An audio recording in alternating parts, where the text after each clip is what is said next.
Hello and welcome to episode 24 of I'm Fine, a chat between myself, Damo, and someone whose resting heart rate is back to rival that of a giant Galapagos tortoise. Mark? But I'm not going to live to 140. Ooh. Did you send me that picture? Eh? Okay, obviously not. Well, Someone sent me a tortoise? picture of a giant Galapagos tortoise. What, this week? Yeah. Shut up. No, seriously.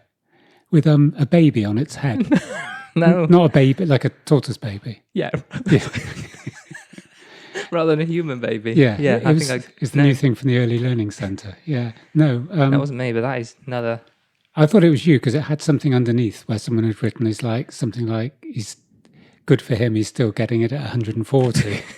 I immediately thought of you, but it could have been someone else in the group. I think that might have been on our tourist group. I think it might have been. Yeah. This is a chat around the subjects of health, wealth, well-being, fitness, sport, conspiracy, and the order of cream and jam on your buttered scone. It's good. We're a work in progress, and this podcast is no exception. In short, it's a poke at our perfectly imperfect lives, and if we can make just one person feel like they're not alone in all this madness, then our work here is done. Coming up, we've got some bookmarks and apologies in warm-up and stretch. Work-life ballet, we have a couple of follow-ups on unlocking mindset, and I've also got our first book review. I'm going to do a book review. Yeah, in your book club of one person. Yeah. Yeah, I don't think I've done one since school. And dropping in me 20, we've got part 3 of our lifting in lockdown home workouts, which is around stability and core. And Mark finally breaks his silence on that piece of paper we've been banging on about for the last 3 episodes. Which you reminded me to go and get, yeah. The giant Galapagos tortoise has a heart rate of 6 beats per minute. And they have a life expectancy of 177. That's mad, isn't it? Yeah. Anyway, but I thought 6 beats per minute. What are you on at the moment? 6 or 7? What are you on? I've been down super chilled. I've been down to 37. That's a lot lower than your resting, isn't it? Normal resting. Yeah, normal resting's 54 at the moment for me, but I've had a few dips into the 30s. I think one of the... How does that feel? Is that... Chilled? Like a tortoise. With a baby on its head. Yeah. Yeah, a 37 would be tortoise on a treadmill. It would, wouldn't it? Yeah, I wonder what it does get up to. I wonder when they go, oh, I wonder when they get blowing out their arse. You're all right, love. Yeah, it's up to 8.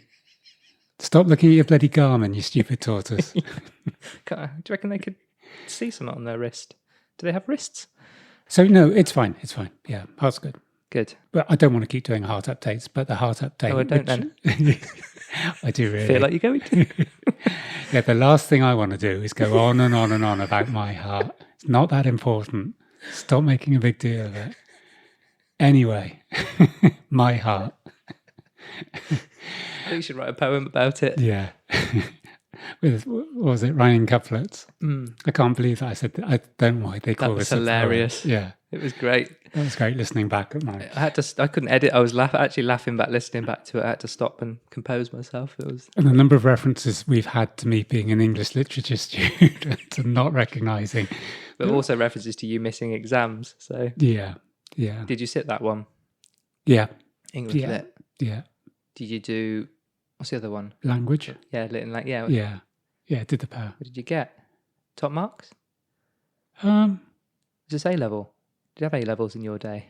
Yeah. Yeah. No, there were O and A's, right? Yeah. O levels? A? Yeah. Yeah, no, I did English A level. I don't think I did brilliantly. I did okay.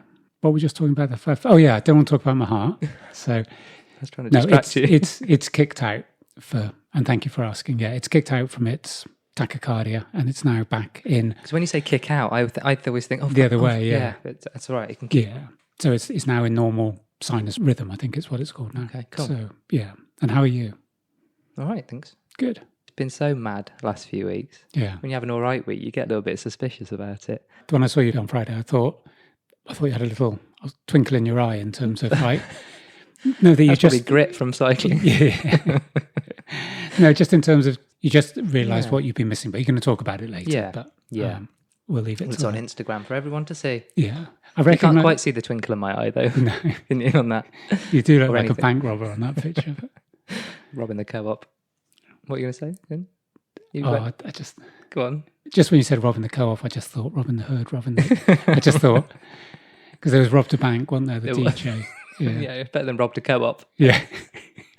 You've just mostly played weddings. Please help yourself to the buffet while Rob to co-op. Yeah.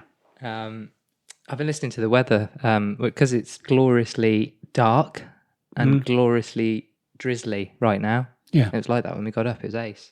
Glorious rain.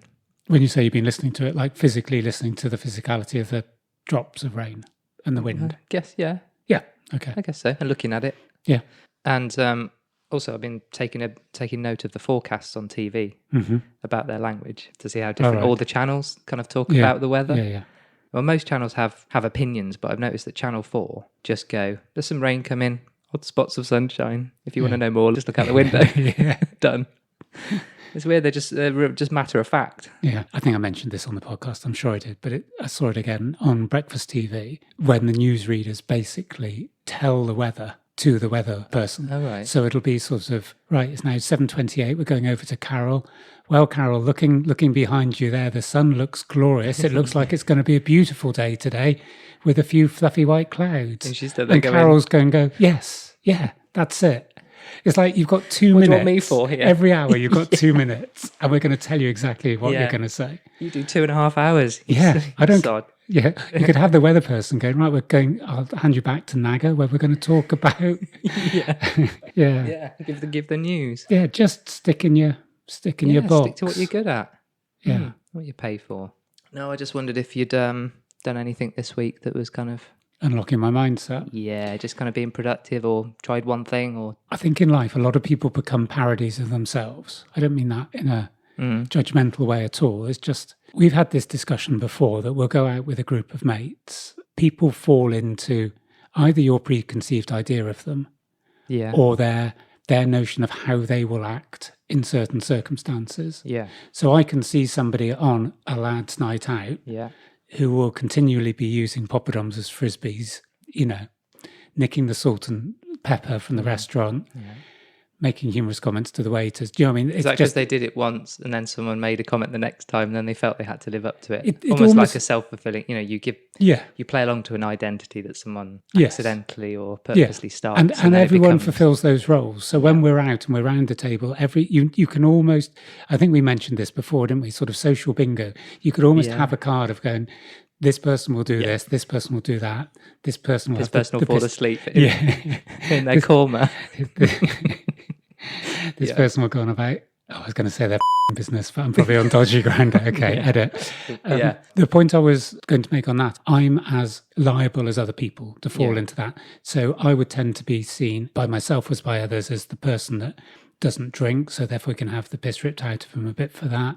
The person that's always got something wrong with them physically, so being called the old man and that. And then you fulfill all these different roles, and that's how society works. But when I was driving over here today, I was thinking, I don't want to continue to be a parody of myself. What made you think that? Because I told you I was going to be here at 14:47. You've told me that. You say that every week. Yeah. And I knew I couldn't possibly be here at 14:47. Right. So I did it to put myself under pressure. Okay. There is no need to put myself under pressure driving to come to see you on a Saturday afternoon. I can't not respond with, you're late. No.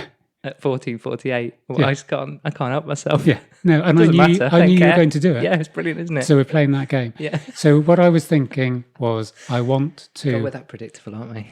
Yeah. I guess what we say. I think what I want to say is maybe this is, midlife crisis. Maybe I should just go and get a sports car. But I think there's an element to me thinking I want to change, whether it's mindset or the way I view certain things or the way I act. I'm not... For what reason? There's bits that I just go, I don't want to keep doing. I think I'm not happy standing still. Yeah, no, I get that. But is it because you almost touched on it, that say you have, 3 different friend groups, you'll be that personality. You'll have those traits. Yeah. That all those 3 groups will expect you. Yeah. And you would expect them to expect you to have that. Yeah. You're not changing enough, or you're not being different in different scenarios enough, or... So we all have the potential within guidelines around age or health or geography or whatever to be whatever we want to be. Fundamentally we have, and I know that's like utopian. Yeah, we touched on it and the last couple of things, didn't we? We have a choice. Yeah, and if I wanted to be a hermit and live in a cave, I could do that. Yes. It would be harder for me to be a rock superstar and live in Beverly Hills, but I could still give it a work go. towards it. Yeah. Of course you could, yeah. But what I'm thinking is that there's elements that I'm allowing my... You're allowing that kind of maybe parody of yourself to stop you being the person you want to be. Yeah. Is that too simplified? So using our podcast as example, several people, I trained someone Friday evening. He was complimenting the production levels on the podcast with Brian and didn't actually realise that Brian wasn't in the room. And was saying, just listening, it was like, that's cool. The sound quality was good. Well, after our last review in the last podcast, I've cheered up. And I was thinking, that's all down to Damien. And then I started thinking about the podcasts and what we contribute. And we obviously contribute different things. We've got different strengths. But there are things, for example, that when you do your bookmarks and apologies at the beginning, I will always come in and piss on what you're about to do. And so we started That's talking... what everyone's tuning in for. Yeah, but we started talking about you cycling on Friday, that you've already told me you're going to line up later in here. Yeah, I've always told you I'm doing it in the next episode. Yeah, 3 minutes you did it at the beginning of the last one as well. And I did the beginning of the last one. So why can't I keep my mouth shut? I mean, maybe on a podcast. Also, what's wrong with that? Oh, just sometimes I'd rather... I'm not sitting there going, I'm not slagging you off when you walk out of the house. Am I? That's the fun of it. No, isn't it? But I just like to do some other things better. So you're reminding me to bring a piece of paper. I could have remembered that by myself. Well, I don't know. Maybe it's a bit of self-deprecation rather than self-confidence. Maybe. But I just think I would like to do... There's things that I don't do well in my life. No, I think we talked about before when we were talking about raising the bar and expectations and how you probably picked up that it was negative. And I think I came back and went, I don't think it's negative that I have a low bar for everybody else and a high one for myself. Yeah, no, I agree. I don't think it is negative, no. When we were talking about that, it kind of reminds me of that. And it's like me in the band as well. I sat down with the band and went, I have high expectations of myself. Mm-hmm.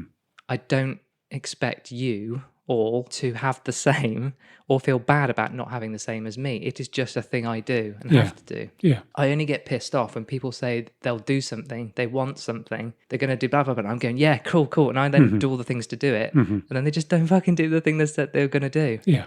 That drives me wild. So just don't say it. If they said nothing, I don't go, why haven't you done that? I'm doing all this. It's just not me. And I'm happy doing the things I want to do because no one's asking me to. No one's putting any pressure on me. I'm putting my pressure on myself. Do you know what I mean? So this might not be the case, but if you feel bad that you do what you're just saying you do, like derail, that isn't a problem for me. But maybe you think it isn't because I haven't said it's not or it is. Or does that make sense? Yeah, I'm not massively concerned if it's a worry for you. Okay, I'm not, that is my concern. My concern is... Maybe I think it's all about, are we beating ourselves up? I just don't want to be part of, the beating you up process because it's fine with me. I'm cool. I think what it is that there's aspects that I didn't... Well, in those 5 minutes we chatted, you're suddenly looking at me as if to go, I can see why you're tired. Yeah. I can see why your life is tiring. 30 seconds in, I was like, yeah, bloody hell. So training Wayne on Friday, really good session. He's lifted very well. He's had COVID, recovering from COVID, so slow build up. I've had my heart problems, don't know if I mentioned them, recovering from them. And I'm sort of saying, maybe we could do it sort of in line together. Yeah, it's good. And then I'm straight away thinking when Wayne goes, I'll probably try and put a bit in. Put an extra hour off like, there. Bearing in mind, I shouldn't be doing anything with my heart at the moment. Yeah. And Wayne is, 20 years younger. You're aware of it, right? But like just for a minute, just go and sit and have a cup of coffee. Candles, flames, casting shadows. Yeah. Because I went, of course they cast shadows in that, well, if you put a candle on, you can do the old hand puppet shadow thing. But that's not what that was about. And then we kind of talked about, the light on. Does the actual flame itself cast a shadow? And I looked into it, which I think you did as well, didn't you? Not as thoroughly as you. Oh, right. I don't know about that. I looked at it. There was one article, I just started reading it, went, this makes absolutely no sense whatsoever. But I think I found a succinct answer. The main reason why the flame has no shadow is that the flame itself is a source of light. I think we established that on our own. Yeah. We came to that all on our own. Therefore, a shadow is nothing but a darker area with the absence of light. If the light source behind the flame is brighter than the flame, then the flame would cast a shadow. I think that's all we need to know, isn't it? Fine. So everyone's right. Yes. Everyone's a winner. You mentioned a company called Ripped Gym in the last episode. Right, yes. In context of they were open, they had 10 people training in the gym. Yeah. This was only 1 or 2 days into lockdown. Yeah. 10, 13 police officers turned up at the door. It's all on their Instagram. You mentioned the thing about what the owner, Michelle, was talking about when she was saying to the police, I'm a living woman under common law. Yeah. So I had it was actually quite difficult to find Okay. what that was, because I was literally typing in what she said and I really couldn't find anything. It's next to apple water. Things that Google don't want you to know. Yeah. But I have a contact in Her Majesty's police force.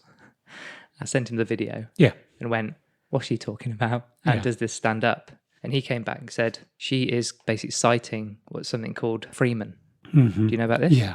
Yeah. So the Freemen on the Land movement, also known as Freemen of the Land, or simply just Freemen, which they just should have said in the first place, is a loose group of individuals who believe that they are bound by statute laws only if they consent to those laws.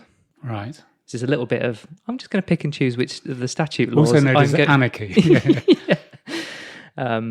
They believe that they can therefore declare themselves independent of the government and the rule of law, holding that only true law is their own interpretation of common law. Yeah. This belief has been described as a conspiracy theory. So she was quoting that. As my contact came back to me, said, I think you'll find that statute law trumps Freeman law. Yeah. Which it does, obviously. So even though we probably don't agree with it and we think, everyone has an opinion on how they got to those laws and how they've been passed, as we've kind of discussed. And I think we think it's probably a load of bullshit, really, but it is the law. Yeah. If you want to go and argue with the law and end up being thrown in jail, then good luck to you. I mean, it's a little bit of that. I mean, I can see your point in terms of, what next? Are they going to stop us eating, making it illegal to eat and drink and smile, maybe? Yeah. Or just go outside. You've got to stay in. Yeah. Yeah, scary prospect. But I also looked up on her video and she was basically, I think she did an interview with a news channel and she was saying, I have a right to earn a living. Yeah. I think that's where she was coming from. Yeah. You can see where she's got responsibilities. Yeah. And she doesn't want to go bankrupt and she has a family to feed more than likely and that kind of thing. So you can understand the law is taking her right to work and earn a living away. Whereas someone in the next town, well, this was before the full lockdown. Yeah. Because that was the case, wasn't it? We had regional lockdowns where people in one town couldn't earn a living, someone else could. That is grossly unfair. But now it's obviously countrywide. So just as a PS to that was, I've mentioned to you real life health and fitness before. Yeah.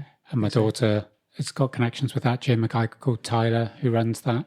But he put a video up of, I think, 3, and I'm not sure if they were police or COVID marshals, but they had some authority. So I think they probably were police.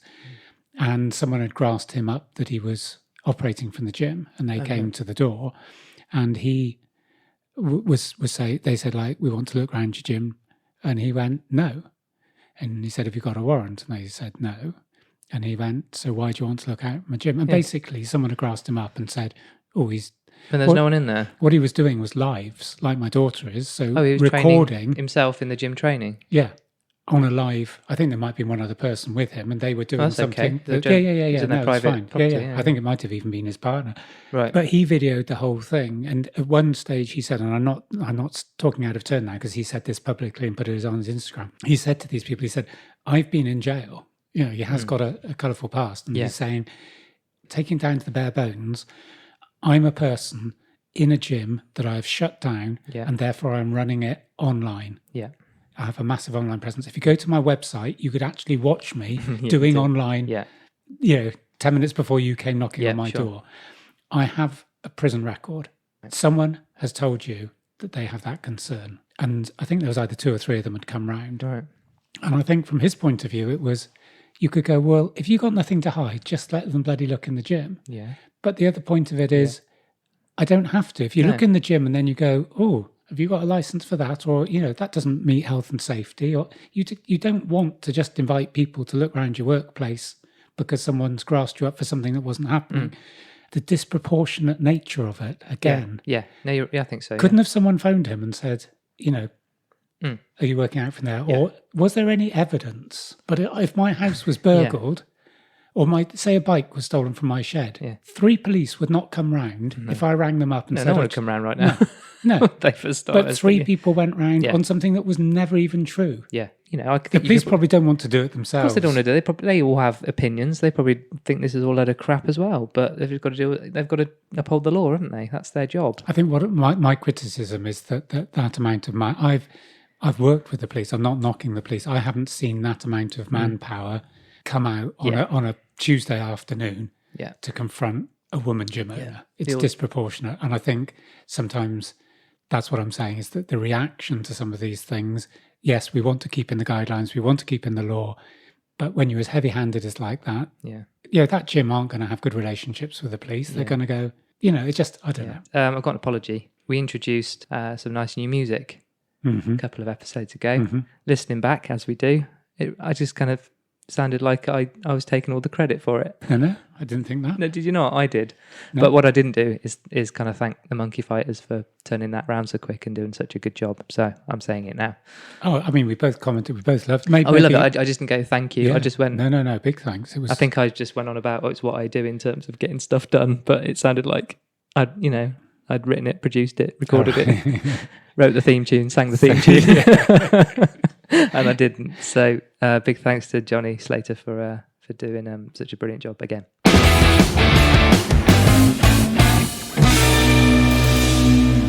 Live ballet. We touched on small steps recently. I just wanted to have a little bit of catch up. I don't want to derail this too much. We've had this knocking about for ages. The Stanford 12 Tiny Habits that can help people with productivity. According to BJ Fogg, PhD, who founded Stanford University's Behavior Design Lab. So Fogg suggests saying these habits to yourself throughout the day.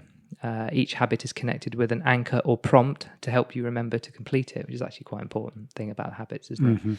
So number 1, after I sit at my desk, I will put my phone on Do Not Disturb mode. Number 2, after I close my office door, I will organise one item that's lying around. Number 3, after I finish reading emails, I will close the email browser tab. Number 4, after I launch a new Word doc. He's using Word. What a loser. Who uses Word anymore? Do you? Yeah. Okay. After I launch a new Word doc, I will hide all other programs running on my computer. I don't think he does all these things. Can I just... Yeah, please do. As is my want to interject. I want you to. I can see you. That just kind of... I'm going to show you something on my phone. I think you were jumping up and down, actually. Put your hand up. Let me just show you something on my phone. Oh, that's the first thing on my phone. My screenshots are often... It's quite pretty, isn't it? It is pretty, yeah. Mine are normally doom and gloom. So your mindfulness kicking in. Yeah. Well, it replaced Ophelia dead in a ditch surrounded by plastic bottles. Did I show you that one? No. That is dark. That's what it was this morning. But those are little things. I mean, it's kind of what we're talking about here. These are tiny habits, aren't they? I've changed my wallpaper as well to something that's a little bit more... Okay, well, let's just kick in. Let's just kick... Yeah, they are little things. This is maybe... Oh, screw his 12 Stanford-based tips. He's got Who is he anyway? Just because he's got a PhD, you've got an MSc. I've got Bachelor's of Science. No, Art. What have I got? I've got a BA Hons. Yeah. And I've got a diploma as well. In Art and Design. I'll have you know. Hardly stretched to academia, does it? I think this is really interesting subject. Is this relevant to opening a Word doc?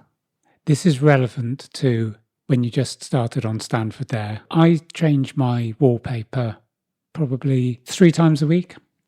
Okay. What I've recognised is that it's probably that the image that we see more in life than any other image. Yeah, right. So every time I pick up a phone, that is making a neural pathway. So that was my wallpaper that I mentioned. I can't believe you had that on your phone. We're going to have to use... Can you send that to me so I'll put it on the socials? Tell me why. What? Do you not think that's a good image? Well, it looks like a dead woman in a ditch. It is. It's Ophelia. You asked me like, what? Okay, so that was... What, am I going to find it uplifting? I accept it. I feel isn't really uplifting. sad now. Okay, sorry. I didn't know who's Ophelia anyway. Is that Shakespeare? Is it King Lear's? Ooh. Okay, so she's... the plastic bottles is some kind of modern... I thought that was a beautiful painting. Maybe when it goes on Instagram. I mean, it's... Yes. Okay, so that's what I've done now. And that isn't very me, is it? It's all pink and yellows and blues. It's definitely a move on. And a surfer, yeah. Those are very much cotton wool ball colours. Yeah, Do you love chalk. the colours? I'd say chalk. Yeah, chalk works. So this is now my screensaver. And instantly I can feel myself getting a different vibe from a surfer walking. Hold on, so you remove that awful picture of that woman in the ditch, put that on, your heart rate's gone down. Yeah. I'm just saying, I'm no doctor. Maybe, I'm no rocket science, but maybe looking at a surfer at a sunset is better than... Dead woman in ditch. Yeah. Okay, so I accept. Who painted that anyway? Do you know, is it by someone famous? Well, it can't be. It's got bottles in it, so it's not like Michael did. What's his face? Michelangelo. What's it? What's his name? Michael D'Angelo. Yeah. This is derailing quick. Hold on. Now I've got caught up on my microphone. Can I carry on? Yeah. Number 5, after I find myself mindlessly browsing social media, I will log out. Can I just interrupt a minute? This is what my original interruption was meant to be. Oh, that wasn't it? Not the wallpaper at all, no. Hang on there 1 minute. Do you know that thing I said where I said I really don't mind you derailing me? It's starting to get on my tits a bit. You know the one I said I didn't want to become a parody of myself? You've gone all out. Yeah. So I'm going to show you something. And don't judge me as Again, well. Another visual This reference is a visual reference podcast. for the podcast. Yeah, and you don't have to go, why are you on that page? So don't even need to read out why I'm on that page. But look at the bottom next to the plus sign. Can you see the little emoji there? Yeah. Do you know what that stands for? Well, like a smiley face on the side. Smiley face sideways, yeah. No, why? So this is on Chrome. When you have more than 100 tabs open, that comes up. Right. So my phone at the moment has 127 tabs open. That is so wrong. That is so wrong. Do you not like the number? You're trying... At least it won the 125. No, I don't know how you... Yeah, I've got 127 tabs. Do you know open. when and the last, like I said, didn't you listen? If you listen to the last podcast, which I know you have, and my little tips about moving the extraneous things in your life, don't you think just closing some tabs might just help? Honestly, sometimes you don't help yourself, do you? But that's why that comes up. When you go over 100, they stop counting the tabs and they show that emoji. Right. That's why I know you'd never have seen it. I've got 8 open and it's stressing me right out. Get Colin on it. Get him sorted.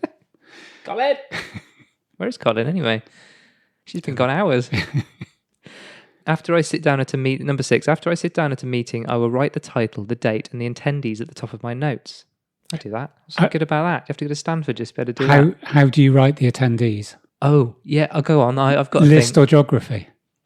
Both. Do it where they're sitting. No, yeah, I write and then I point. Yeah. If I'm in a meet, I've never met them before. Yeah. I'll write the name down, point, so I can refer to them by name. Yeah, I do that. Do you want another tip on that? Yes, please. Put a feature next to their name. No. Fit, ugly, stupid. Put something. No, put something like red tie. I'm not going to put that in. Because if you break for lunch and then you have a breakout group, people sit in different places, then you'll remember their names still. Okay, that's quite a good tip, actually. Thank you. Very good.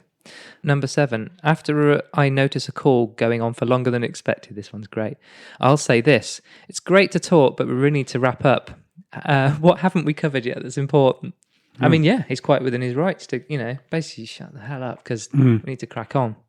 Number 8, after I read an important email, I will file it in a folder for the designated project. I mean, some of these are pretty page one, aren't they? To be fair, but there's a takeaway. If I can just interject. There is. Oh, no, you haven't so far, so yeah, fill your boots. I haven't mentioned wanting emails from America either. So in WhatsApp, read the WhatsApp, and then if you need to answer that person, mark it as unread. Oh, yeah. Then you get a solid blue dot.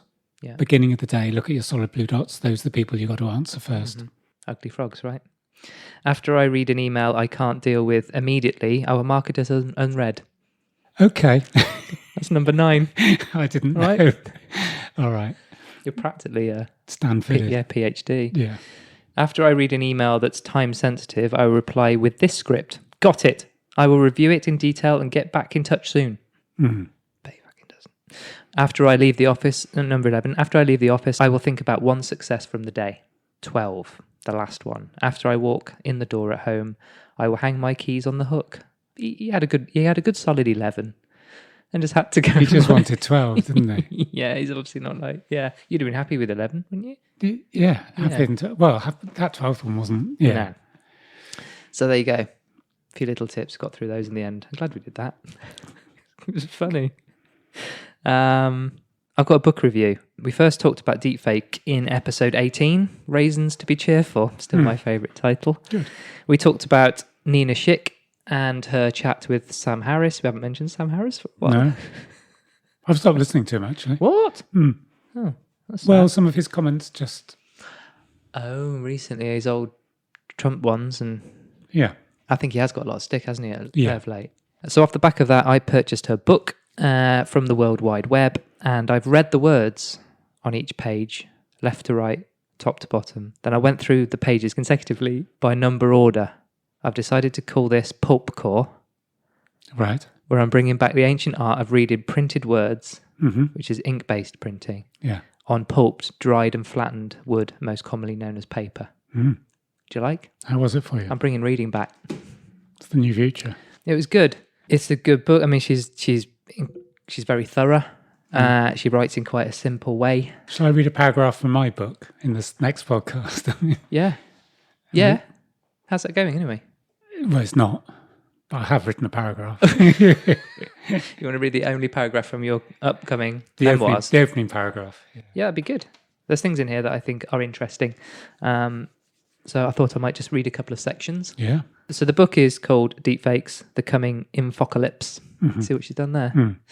Deepfake isn't something that's just kind of sprung out of nowhere. It's been around for a while, and it's essentially in its basic form manipulation, and it's far from new. So one of the first kind of large-scale manipulation things she talks about is from Stalin in the 1930s. So an entire cottage industry dedicated to doctoring photographs developed under Stalin's dictatorship.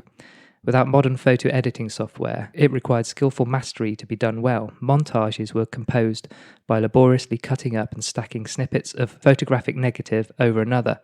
Items were added through detailed hand etching or removed by carefully scratching of negatives. Stalin's pockmarked face was smoothed out in painstakingly slow and early versions of airbrushing. Stalin's great purges of the 1930s, in which he eliminated his political enemies, kept these artisans very busy. As the dictator's opponents were killed or sent to gulags on the order of Stalin, they were simultaneously edited out of set-piece photographs. That's And that interesting. is really, really hard to do when you're kind of, I mean, lots of kind of magazine editing and stuff in the 80s and kind of 90s all done by hand, all done on negatives before kind of Photoshop kicked off. So again, not new. And I think one of the biggest things I got from this book was most of this stuff isn't new.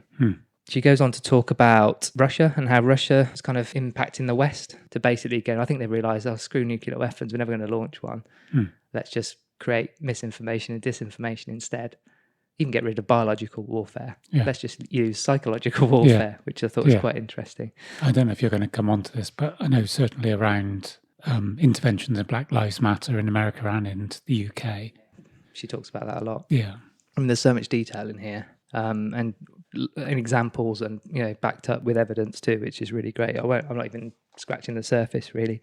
And the psychological warfare bit is just to kind of essentially break up society so you can deal with it easier, so you can manipulate it easier. Because obviously it's harder to influence a mass of people, break them up into their own tribes, whether that's based on race, political persuasion, background, economic background, all those things. Essentially any of our differences get exploited by disinformation, misinformation, in order for us to ultimately become more controllable. The thing I was considering with the election, and this is going on the deep fake, and I don't have any evidence that I have any knowledge of anything to do politically in America, but this was something that went through my head, was that we mentioned quite a few podcasts ago about this sort of what you've alluded to there, destroy from within, that civil unrest is going to, the next way Russia can have an influence in America isn't going to be nuclear warfare. It's going to be, I think I used the term America eating itself. Yeah.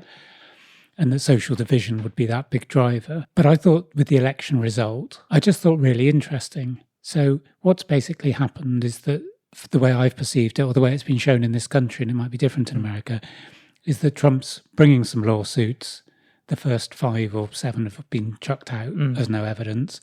He's got a few going, and he made a speech today that was far less, like we're gonna be the victors. And I was thinking he'll accept it. Biden will come in, and we'll have 4 years of democratic rule. Yeah. But I was thinking, if Trump had won, which I think is what Russia probably would have wanted, I don't think we'd be sitting here going, everyone's accepted Trump's won and we've got 4 years of Trump rule. I think we'd be here saying the civil unrest in America would be off the scale. Because the interesting thing for me... But they were expecting that anyway. On the current result, they were expecting if it didn't go Trump's way, there would be civil unrest above, but there hasn't been. No, well, that's exactly the point I made. We've been told about if Trump had won, the civil unrest would have happened. Oh, you think? Yeah, because a lot of the stuff that we've had as Trump as well, there's far right wing, there's white supremacists, there's, fascist militia getting ready in the woods, and nothing's happening. Happened. And I'm wondering whether that was maybe where Russia didn't expect. I think, I don't know, this is like really sort of amateur politics. No, not but, really. I mean, but I'm thinking Russia thought if Trump wins, there's going to be mass civil unrest. Biden's won and there's nothing. Yeah. Biden's already deciding what he's going to do on COVID and defense. And what I found really odd that since the swing happened and he the projected he's gone over the line and Biden's got it, then Trump came out and started saying all these things. All the networks, including the networks that have supported him, suddenly started cutting him off. Yeah, Fox and especially. all the anchors have been going, oh, I'm sorry, we can't back that up. Since when, over the last 4 years, have you ever done that? Yeah. Any of them? He might have said things in the past that weren't true. I'm sure there's just pretty much all of the things. Yeah. And they suddenly started cutting away. I could be wrong, unless they have cut away before. I'm pretty sure. And now they're all just going, no, you're a liar. Yeah. It's like, was that because he's not the president anymore? Well, he still is. Yeah. Is he old news? Oh, see you later. Yeah. I find that really odd. When our media should be, broadly holding these people to account. Right. I'd like to ask you a question, though. This is something that has always puzzled me. If you look at our prime ministers, no matter what you might have thought of them when they were in power, my feeling is the second they're not in power, they just fizzle to nothing. Yeah. But their fall from grace, even if they've been successful, is total. So I don't know what Theresa May does now. I think she does some after-dinner speaking. I know Tony Blair became an envoy to somewhere in the Far East. Wrote some books. He came on the other day speaking actually about COVID-19, and I thought actually spoke very well. He does speak well. Yeah, I mean, I'm not a big supporter, but I thought, you're speaking a lot of sense. But somehow, as soon as that office has been taken from you, your credibility as a person there's people now with far less experience of politics who are listened to. Robert Peston or Tony Blair. Oh, I listened to Peston. Yeah. No, Tony Blair was Prime Minister. And now if actually you listen to what Tony Blair's saying, would be headline. Would also headlines around the world, because it's not exactly sitting on the fence, is he? No. He's not holding back. He doesn't have to anymore. So what I'm saying with Trump is it's almost, and the fact that Trump went off and played on the golf course, it's almost like, my time here is done. I'm now nobody. And I think that's what happens in this country is that, because I would have thought somebody who's been Prime Minister, even if they've been moderately successful, would then have some high-powered role. But it seems to be after dinner speaking and maybe they do, directorships. They seem to never be short of money or a decent salary. On the subject of Trump talking crap, this is called the liar's dividend, which I hadn't heard about, which Nina talks about in a book. Aside from lying, Trump is also adept at utilizing the liar's dividend. The liar's dividend is the concept of a liar dismissing anything they don't like as fake, even if it's not. The liar's dividend is becoming an ever more powerful tool in the infocalypse. Trump uses it constantly, for example, in his daily refrains of fake news against information he does not like. He even uses it against video evidence. In 2017, he started dismissing the infamous Access Hollywood tape in which he bragged of grabbing women by the pussy as fake. Of course, when deepfakes become more widespread, the liar's dividend will become even more powerful. In a world where anyone can be faked, everyone has plausible deniability. Yeah. So you think if that was a worry when deepfake comes along, I mean, where do you even start? She also talks about memes in this, which I thought was quite good. And I've never thought of this before, but the idea that memes are generally quite funny, but the things they carry and the messages they carry are actually incredibly powerful. Right. So we tend to think of memes today as funny images online, but the term was coined by Richard Dawkins in his book, The Selfish Gene, in 1976, where he described how culture is passed on through generations. By his definition, memes are units of culture spread through the propagation of ideas. Online memes are a very effective mode of communication. Because they are seen as harmless, they often become unmoored from the context of their creation, allowing them to take on life of their own, meaning that no one is responsible for any hateful or transgressive ideas contained within them. You kind of go, oh, it's funny because it's a cartoon or it's clearly photoshopped, but actually it starts to sink in. The message is still there, isn't it? Yeah, and I think the thing I got from that, media campaigns that are going on, the content we see is almost certainly throwaway, I guess, brevity at work. But like anything pervasive, it needs time and consistency. So like habit stacking, back to your point of that, to grow and become more entrenched. So what's chilling for me is from this book is that what they're doing now is probably not going to bear fruit for the next 5 or 10 years potentially. But we're always kind of on this needle of now, aren't we? Yeah. What's happening now? Yeah.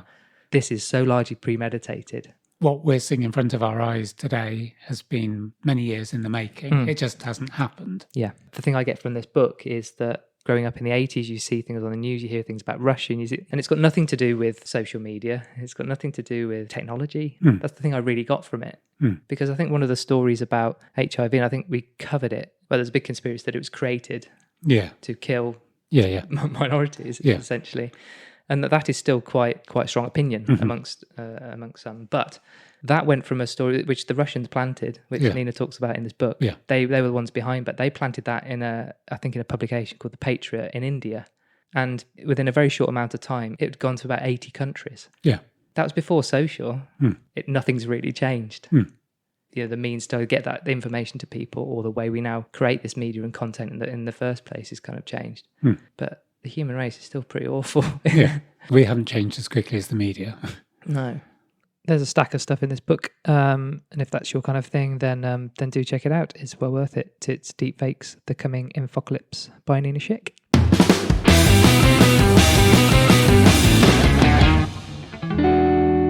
So I did the tricep workout this week. Yeah. With you. Yes. We did it at the end of a session. Yeah. And I'm putting it down to the fact I did it at the end of the session. Right. It made it so fucking hard for me to do it. It was really hard. Okay. But it's good though. My biceps are hurting today because of what we did. Biceps or triceps? No, biceps. Biceps. Yeah, they are really hurting. Have you had any feedback on the tricep one? Yeah, and the feedback's sort of almost been similar, that we've been doing an hour workout and they've got through it all, okay, and I said, just try this at the end. And it's like, why am I doing that at the end? This is... And I think maybe just a shout out for people, if the half-minute section is too long, just do 20 seconds. Yeah. Yeah. The takeaway from all this is that it's the 5 minutes, isn't it? Yeah. You've been active for 5 minutes. If it's evoked any change in your muscles, yeah, definitely, that's positive. Yeah. I haven't done the squat one. I was hoping to have done the squat one. Barely got this book read, but I need to do that. Yeah, I think what I'm seeing is a simplicity around things now. Things that are being posted by PTs, I'm seeing as being do some movement, get a little bit out of breath, keep going. And all the intricate stuff and all the sort of, and while you're at it, look at going at intermittent fasting and look at doing this and looking at body wraps and looking at doing, it's sort of, let's find some good basic exercises, do them for a short amount of time, have a shower, relax. That's good, right? Yeah, it is good. Maybe that's what people are responding to. It's what works at the moment, isn't it? It's what we're after. Yeah. All the stuff that I follow with people, all the intricate stuff is just being put on the back shelf. That can happen another time. So I think, simplicity is key at the moment. So part 3, stability and core. Yeah. You haven't actually shared this one with me yet. No. I don't know what it is. Okay, so again, we're going for the 5 minutes. Number 1 is dead bug, which you have done. Love it. I guess this is another change. Idea that having a six-pack is a reflection of having a strong core is a misnomer. It's having a low body fat count. That's what gives you the six-pack. Yeah, sure. Or being able to see the six-pack. We've had this discussion before. I was looking at a picture of Ronaldo this morning. Yeah. With his 10-pack. Because it is 10, isn't it? There's 10, yeah. And you can see everyone. Yeah. It's there's quite 4 astonishing. underneath your waistline. It is 10, yeah. Six-pack is because that's probably... It's like the 5 a day. 5 a day is meant to be 7 a day, but... Was that right? Likely to get it. Yeah, that was the initial thing. And then a focus group, again, you stand no chance. So yeah, the dead bug, the difference between dead bug and some of the sort of typical crunches and all the stuff that used to, and sit-ups, which we never do. Yeah. So dead bug is basically going a little bit deeper in your core. So it's below the sort of abs that you see. It's just a little bit more devil. It's more around stability. And it's good for people of all levels. So that was the dead bug. The second bit of that was going into an abs exercise. Again, sit-ups, and a lot of stuff around sit-ups is working stuff other than your abs. I don't think many PTs now would do old-fashioned sit-ups where you're basically hoisting yourself off the ground, right? Because you're using your neck and your head and your arms and your shoulders. The dead bug then goes into a second exercise, which is basically an abs-based exercise. Third one's incorporating some stuff that's been put out by the government, which we'll put in the links, around certain exercises or movements you can do around stability. It would be useful if I just describe what you're doing, and then the government have put out some stuff for people to be able to measure things around stability and mobility. And I think this was aimed at older age groups, but we've done some of this, and I think sometimes the basics are worth doing. So you're sat, I'm just going to describe what happened. You're sat in a chair now, both feet on the ground. Yeah. And you're just going to come up on. So one foot's going to stay on the ground, the other foot's going to come off the ground. What do I do with my arms? I'll do it with you. Yeah, you just did it and I couldn't. So I'm just going to have my hands just in front of me. Just to the side, okay. And then literally one foot's going to be firm on the ground, the other one's off the ground. And then you're going to push up with the sole of the foot. 1, 2, 3. You did it. I just smashed into the radiator. Yeah. It's one of those things where... It's actually really hard. It is really hard. So basically, you're standing up on one leg, off a chair, balancing for a couple of seconds, and then lowering yourself into a chair. Leg, yeah. And then the second thing that we'll do linked to that is balancing on one foot. So balance on one foot for 10 seconds.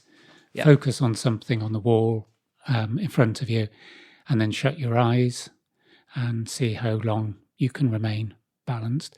So this is a lot of core work. Yep. You engaging your core to keep yourself. That's something I've kind of really come to understand, even from pretty much any of the lifting with stuff we've been doing. Mm-hmm. Even though you're using your arms and your shoulders just to engage your core when you're doing those things, because normally your feet are planted to something. Yeah. If you're doing deadlift, or even if you sat down, your feet are still planted. So it's all that kind of connection with the floor, holding it all in. You think, well, what has my legs got to do with my arms lifting something? But of course, it's physics, isn't it? You can't lift anything without your core. Yeah. So I mean, I think one of the takeaways, this is the PT tip of the day. When you're doing bench press, make sure your feet are flat. You'll see people in the gym having their feet on the bench, which takes away all the curve in the spine. The spine is meant to have a curve in it. So don't put your feet on the bench. Keep them on the floor, flat on the floor, and press through the soles of your feet as you're pushing the weight up. I would say probably about 30-40% of people I train, when they're getting towards their limit on bench press, you'll see one of the legs start to rise. And I don't know how that helps. It's just a thing. It must just be your body adapting in a certain way. And the second thing, which is a cue that I know quite a few PTs use, that when you're doing deadlifts, have that sort of visualization of the earth being underneath you, and you're literally trying to push the whole world away. That is a really good one. That is actually. I like that one.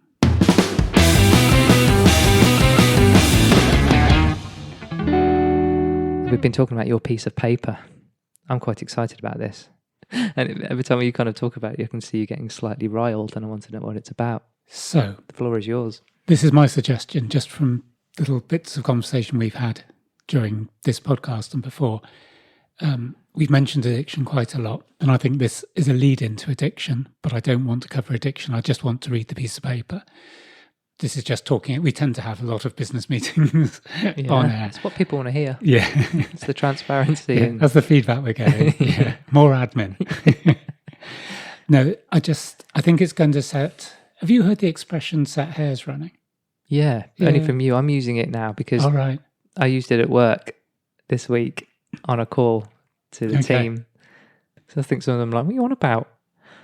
Actually, most of them went, greyhounds, hares. Yeah. But I guess it's dogs and hares, right?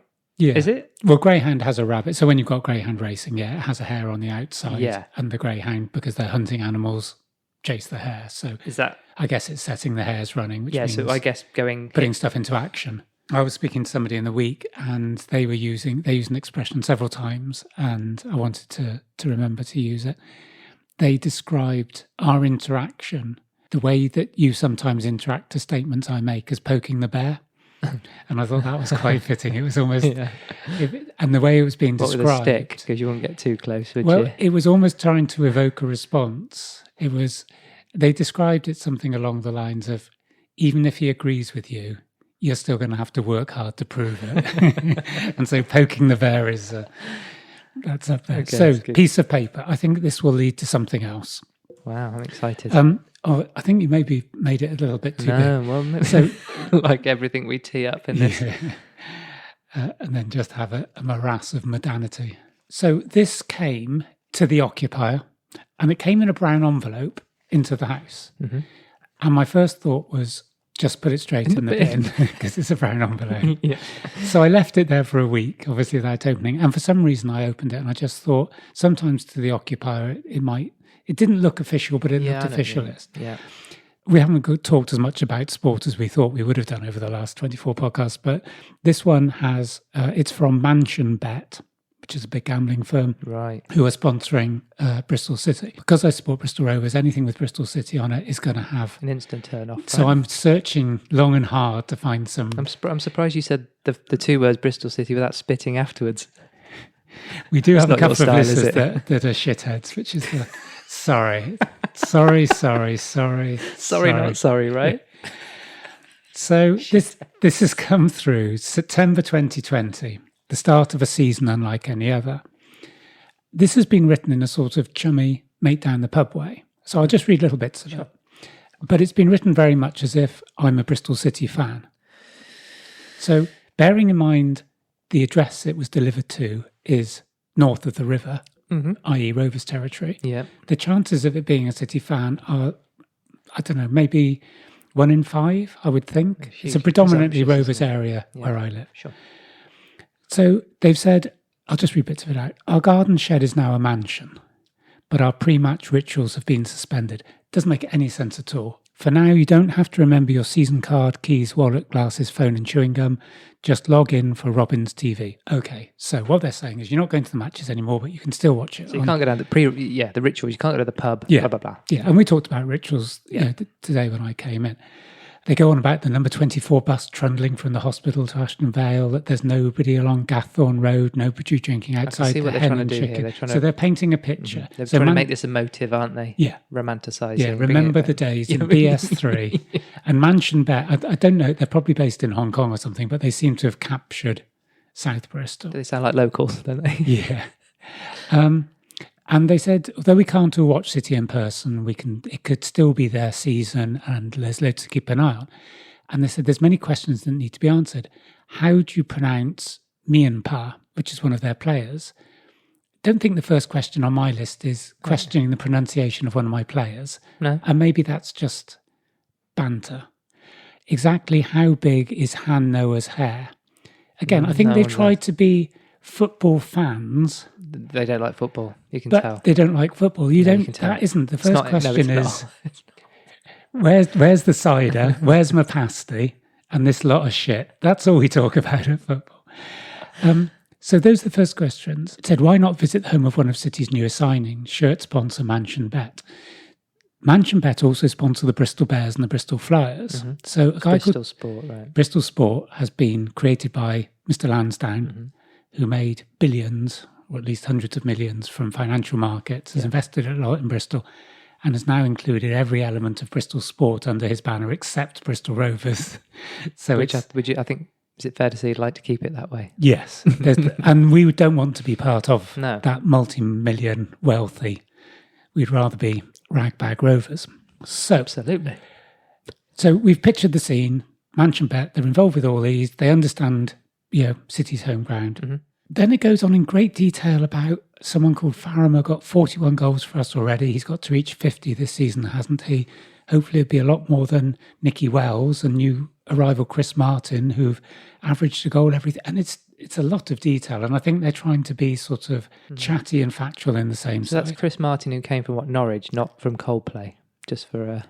Well, that's interesting, actually. It did say Chris Martin hasn't scored in 127 appearances, so it could be Coldplay, yeah.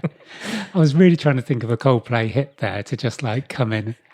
Was he Norwich? I'm sure he was at Norwich, Chris Martin. Yeah, he was. He scored against us at Molyneux. Yeah. So this is where I'm going with this one. So this laminated, heavily colourful document has been put in my letterbox. I imagine to make me bet with Mansion Bet. And there's an element of me that says, you've really sold it to City fans. I'm not a City fan. Yeah. I don't quite know. You're going for quite a niche market in some ways. Absolutely, yes. And I see why they've done so that. far, all I'm getting is, do you want to bet on City? Yeah, which means you've actually narrowed your marketplace a lot. This is the last two paragraphs. There is only one team in Bristol, but this season is not just about City. So I'll reread it. There is only one team in Bristol. City. Well, that's where it's. It's basically saying Rovers don't exist. Yeah. There is only one team in Bristol. There isn't. There's two. It's like, why say that unless you're being snidey? Yeah. And what it refers to is a player that City signed from us a little while ago, basically on the last day of transfer deadline. and then had a big marketing thing when he was signed, basically taking the piss that they'd basically nicked him from us. Also, can you just sorry. Yeah, go on. No. Okay. You read that line. Just read it again. There is only one team in Bristol, but this season is not just about City. Right. So it doesn't make any sense. No, it doesn't. They've just completely undone what they've said. Yeah. Which is where I was going with that. Yeah. If they'd said there's only one team in Bristol. Full stop. Yeah. In other news. So yeah, it doesn't actually make sense. Yeah. But I'm thinking, don't get emotional about it. They're trying their best. You've done very well so far, I must admit. Although it's almost 2 decades since the Blue Few were above us in the league. Who are they? Firstly, I don't know. The Blue Few must be Rovers because they play in blue. And Few must be because we have far less fans than City. I've never heard that. I've never heard it referenced as the Blue Few. And you've lived in all your life. Yeah, I've been to more City and Rovers fights than you can mention. Yeah. I've heard Ragbag Rovers and Gasheads and all the stuff, that, and we are a poor, financially poor, and we have a shit stadium, and we were it's all going for you. Yeah, we know all that. But the Blue Few, we have less fans than you, but it's not a good put down, is it? They might win promotion from League One this season, but perhaps that team from Wiltshire will finish above them. Yeovil? Swindon. Oh, sorry. So first you've got to have an O-level in geography. Isn't it? Yeah. Where are they going with this? And then it goes, could Wigan Athletic win the EFL trophy and equal our record of having it won 3 times? It's like, you've lost me. It's a leap, isn't it? And then, will Famara Fam Dihidu continue to live in Knoll? Whoever did this was drunk. Right. The point I'm making is this. Someone has spent a lot of time and money to put something through my door that has basically insulted me, insulted my allegiance to my football team, and then going, can we count on your custom? So, no. Firstly, I don't like the fact of heavy gambling sites posting stuff through my door to start with. But secondly, you've just got it all wrong. Yeah. And I feel like saying to them, how do you think that is going to make me engage with you? You've just insulted me, insulted my football team. I don't think it's a good marketing ploy. Yeah. That's it. I think absolutely right. That's it for this episode. Well done for getting this far, and thanks for listening. All links and references will be in our show notes. Please make sure you subscribe to us via your favourite podcasting app. And if you're enjoying this pod, then please do spread the word. Tell a friend, family member, nemesis, or whoever you feel would benefit from having us in their ears. Give us a follow on Instagram at I'mFinecast and send your feedback and questions via our email to imfinecast@gmail.com. In the next episode, Mark takes us on a magical mystery tour. You're looking at me really blankly. Please take us on a magical mystery tour, Mark. Okay, I will. I'm going to need your help on it, though. Lovely. I will do that. So we'll see you in the next episode. Bye. Cheerio.